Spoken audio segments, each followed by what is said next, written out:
ஆசிரியர் தேர்வு வாரியத்தின் மூலம் டயட் லெக்சரர்களை தேர்ந்தெடுப்பதற்காக 2008 2009 கேட்கப்பட்ட வினாக்கள். The purpose of guidance is to help the students and teachers in acquiring desirable abilities and skills. This statement was given by B option McDonald. வழிகாட்டுதலின் நோக்கம் மாணவர்களும் ஆசிரியர்களும் விரும்பத்தக்க திறன்களையும் திறமைகளையும் பெற செய்வதாகும். இக்கூற்றை கூறியவர் மெக்டொனால்டு.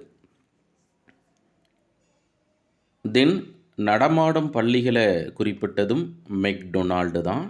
அடுத்ததாக the book primary mental abilities was authored by L Thurstone. அடிப்படை மனத்திறமைகள் என்ற புத்தகத்தை எழுதியவர் L Thurstone.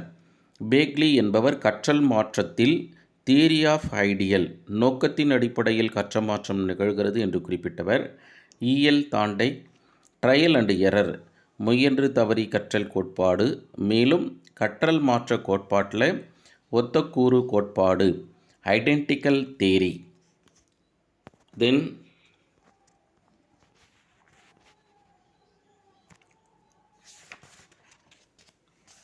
the term mental deficiency was first used by WHO, World Health Organization. மன குறைபாடு என்ற சொல்லை முதலில் பயன்படுத்தியது WHO, World Health Organization. UNESCO, அதனுடைய தலைநகர் பாரிஸ், ஃப்ரான்ஸு. WHO எடுத்துக்கிட்டோம் அப்படின்னாக்கா Geneva. UNICEF head quarters US, United state. Then APA, American Psychiatric Association. UNICEF, what is the stands of UNICEF? United Nation International Children's Emergency Fund. Then stands of WHO, World Health Organization. Then stands of UNESCO, United Nation Educational, Scientific, Cultural Organization. Then the name of the teaching model given by Glasser is, Glasser கொடுத்த கற்பித்தல் மாதிரியின் பெயர் அடிப்படை கற்பித்தல். B option சரியானது. Then POSDCORB is a process of management. POSDCORB என்பது மேலாண்மையின் வழிமுறை. அப்போ இந்த போஸ்ட்கார்ப்பு மேலாண்மையினுடைய வழிமுறையில் 7 மேலாண்மை வழிமுறைகள், 7 மேனேஜ்மெண்ட் ப்ராசஸ் அப்படின்னு சொல்லுவோம்.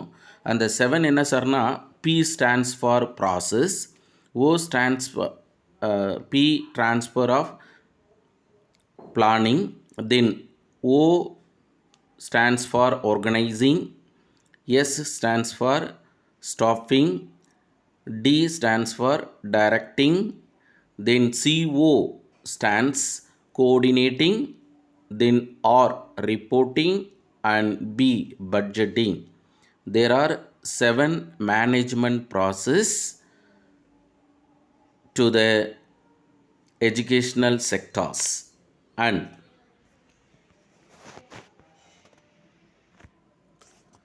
institutional plan is macro level plan. நிறுவன திட்டம் என்பது பெருநிலை அளவு திட்டம் என்று அழைப்போம். எடுத்துக்காட்டாக டீச்சர் லெவல் பிளான் அப்படின்னு எடுத்துட்டோம்னா கேஸ் ஸ்டடி, தனியால் ஆய்வு முறை என்பது ஆசிரியர் அளவு திட்டம் என்றும். தென் இன்ஸ்டிடியூஷனல் லெவல் ஆக்ஷன் ரிசர்ச், செயல் ஆராய்ச்சி நிகழ்வுகள் இன்ஸ்டிடியூஷன் லெவலில் செய்யப்படுகிறது.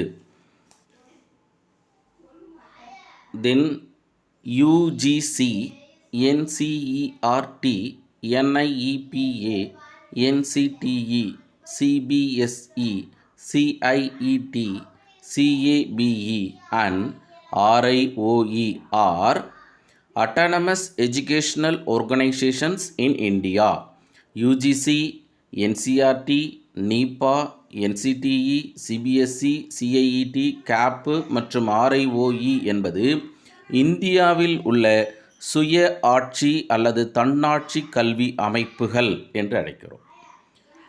எடுத்துக்காட்டாக UGC, university grant commission, NCERT, national council of educational research and training, NIPA, national institute of educational planning and administration, stands of NCTE, National Council of Teacher Education, then stands up CBSE, Central Board of Secondary Education, then Central Institute of Educational Technology, CET, CAP, Central Advisory Board of Education, then RIOE, Regional Institute of Education.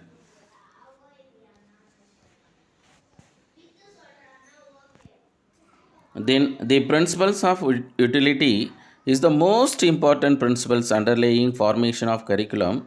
This is statement is given by T.P. Nunn. பயன்பாட்டு கொள்கையே ஒரு கலைத்திட்டம் அமைப்பில் மிக முக்கியமான அடிப்படை கொள்கையாக உள்ளது. இந்த கூற்றை கூறியவர் நன். Then the subjects are framed in stage from the easy to difficult way in a curriculum design. This is learner centered. பாடங்கள் எளிய நிலையிலிருந்து கடின நிலைக்கு வரிசைகரமாக செல்வதை தன்னகத்தே கொண்டுள்ள பாட கலைத்திட்டம் கற்போர் மைய கலைத்திட்டமாகும்.